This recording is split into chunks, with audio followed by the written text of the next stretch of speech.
এটা হচ্ছে ইনটেক একটা মেশিন 32 গোড়া। দেন কিভাবে স্টার্ট দেয়, দেখতে থাকেন।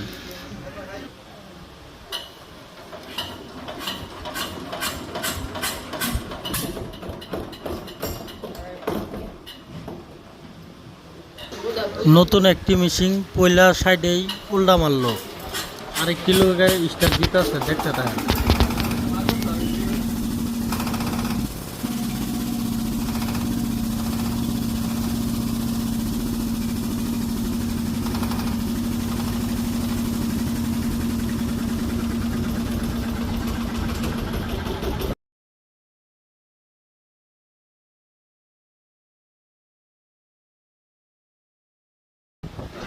ময়মনসিংহ জুবলিঘাট এই মেশিনের শোরুম। 32 গোড়া, 30 গোড়া, 12 গোড়া, যার যেটা লাগে এটাই পাবেন। ময়মনসিংহ জুবলিঘাট। এগুলা সব প্রতি মেশিন, সব বাক্সর ভিতরে ভরা। এটি একটি শোরুম।